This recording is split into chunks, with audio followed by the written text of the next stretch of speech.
కార్తీక పురాణంలో 7వ అధ్యాయము శివకేశవార్చన విధులు.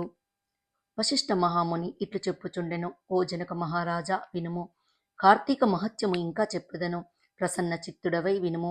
కార్తీక మాసమునందు ఎవరు కమలముల చేత పద్మపత్ర యథాక్షణుడైనటువంటి శ్రీహరిని పూజింతురో వారి ఇంట పద్మవాసిని అయిన లక్ష్మీదేవి నిత్యము నివాసము చేయును.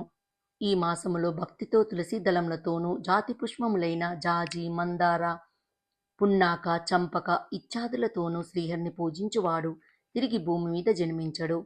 ఈ మాసమున మారేడు దళములతో సర్వవ్యాపకుడైన శ్రీహరిని పూజించినవాడు తిరిగి భూమి మీద జన్మించడు.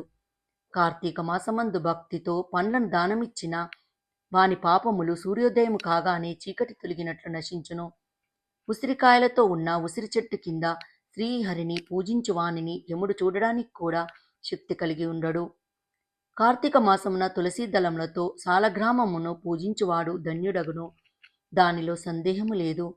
కార్తీక మాసమందు బ్రాహ్మణులతో కూడిన వనభోజనమాచరించువాని మహాపాతకములన్నీ నశించును. బ్రాహ్మణులతో కూడి ఉసిరి చెట్టు కింద దగ్గర సాలగ్రామమును పూజించేవాడు వైకుంఠమునకు పోయి అక్కడ విష్ణుపదముందును. కార్తీక మాసములో భక్తితో శ్రీహరి ఆలయమునకు మామిడాకులతో తోరణము కట్టిన వానికి మోక్షం దొరుకును. శ్రీహరికి అరటి స్తంభములతో కాని పువ్వులతో కాని మంటపాన్ని నిర్మించి పూజించిన వానికి వైకుంఠమందు చిరకాల వాసము కలుగును. ఈ కార్తీక మాసమందు ఒక్కసారైనా హరి ముందు సాష్టాంగ ప్రమాణము చేసిన వారు పాపముక్తులై అశ్వమేధ యాగ ఫలాన్ని పొందెదరు. హరి ఎదుట జపము, హోమము, దేవతార్చనము చేయుట వలన పితృగుణ గణములతో సహా వైకుంఠానికి పోదురు. ఈ మాసము స్నానము చేసి తడిబట్టతో ఉన్నవానికి వస్త్రదానము చేయువాడు 10,000 అశ్వమేధ యాగములు చేసిన ఫలము పొందెదడు. కార్తీక మాసమందు విష్ణువు యొక్క ఆలయ శిఖరమందు ధ్వజారోహణము చేయువాని పాపములు గాలికి కొట్టుకుపోయిన ధూళివలే నశించును. ఈ మాసములో నల్లవి కాని తెల్లవి కాని అవిస పువ్వులతో శ్రీహరిని పూజించిన 10,000 యజ్ఞములు చేసిన ఫలము కలుగును. ఈ మాసములో బృందావనమున ఆవు పేడతో అలికి రంగవల్లులతో శంఖ పద్మాదులను తీర్చిదిద్దిన మగువ శ్రీహరికి ప్రియురాలగును. కార్తీక మాసమున విష్ణు భగవానుని ఎదుట నందాదీపము అర్పించిన వారికి పమలునకు ప్రమాణము ఇంతింత అని చెప్పుటకు బ్రహ్మకు కూడా శక్యము కాదు. నందాదీపము అనగా ప్రతిపత్తితి, షష్ఠితిథి, ఏకాదశి తిథుల యందు సమర్పించు దీపము. ఈ నందాదీపము నశించినచో వ్రతభ్రష్టుడగును. కాబట్టి నువ్వులతో, ధాన్యముతో, అవిసె పువ్వులతో కలిపి నందాదీపమును శ్రీహరికి సమర్పించడం వలెను. కార్తీక మాసమందు శివునికి జిల్లేడు పువ్వులతో అర్చన జరిపిన వాడు చిరకాలము జీవించి చివరకు మోక్షం పొందగలడు. కార్తీకమందు విష్ణు యొక్క ఆలయములనందు మండపములలో భక్తితో అలంకరించేవారు హరిమందిర స్థాయిని పొందెదరు. ఈ మాసములో మల్లె పువ్వులతో శ్రీహరిని పూజించిన వారి పాపములు సూర్యోదయనంతరము చీకటి వల్లే నశించును. తులసి గంధముతో సాలగ్రామమును పూజించువాడు పాప విముక్తుడై విష్ణులోకాన్ని చేరగలడు.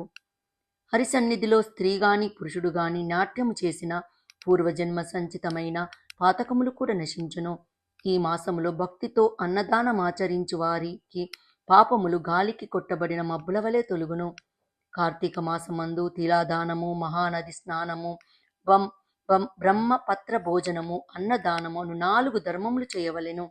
ఈ మాసమందు దానము, స్నానము యథాశక్తిగా చేయని వాడు 100 జన్మలు కుక్కగా పుట్టి తర్వాత చండాలుడగును. స్త్రీ గాని పురుషుడు గాని కార్తీక వ్రతం ఆచరించని వాడు గాడిదగా ముందు జన్మించి తర్వాత 100 మార్లు కుక్కగా జన్మించును. కార్తీక మాసములో కడిమి పువ్వులతో శ్రీహరిని పూజించిన సూర్యమండలమును దాటి స్వర్గలోకమునకు పోవును. మొగలి పువ్వులతో పూజించిన వాడు 7 జన్మలు వేదాంగ పారంగితుడై బ్రాహ్మణుడై జన్మించెను. ఈ మాసములో పద్మములతో శ్రీహరిని పూజించిన సూర్యమండలమందు చిరకాలవాసి అగును. అవిసె పువ్వులు మాలను ధరించి శ్రీహరిని అవిసె పువ్వుల మాలిగలతో పూజించేవాడు స్వర్గాధిపత్యాన్ని పొందగలడు. స్త్రీలు మాలల చేత కాని తులసి దళాల చేత కాని ఈ మాసమందు హరిని పూజించినచో పాప విముక్తులై వైకుంఠముకు పోవుదురు. ఈ మాసములో ఆదివారం స్నానం చేసిన మాసమంతా స్నానమాచరించిన పుణ్యమును పొందును. ఈ మాసమున శుక్ల ప్రతిపత్తి నాడు, పూర్ణిమ నాడు, అమావాస్య నాడు ప్రాంతః స్నానమాచరించిన అశక్తులు పూర్ణ ఫలమును పొందగలరు. అందుకు కూడా శక్తి లేని వారు కార్తీక మాసమందు నెల రోజులు కార్తీక మహత్యము వింటే స్నాన ఫలము కలిగి పాపములు నశించును. ఈ మాసములో ఇతరులు సమర్పించిన దీపమును చూసి ఆనందము పొందే వారికి పాపములు ఏ సందేహము లేకుండా నశించును. ఈ మాసమందు ఇతరులకు హరిపూజకై త్రికరణ శుద్ధిగా సహాయం చేయువాడు స్వర్గమునకు పొందును. ఈ మాసంలో భక్తితో గంధ పుష్ప ధూప దీపాదుల చేత హరిని పూజించిన వాడు వైకుంఠాన్ని పొందును. 7వ అధ్యాయము సమాప్తము. Thank you.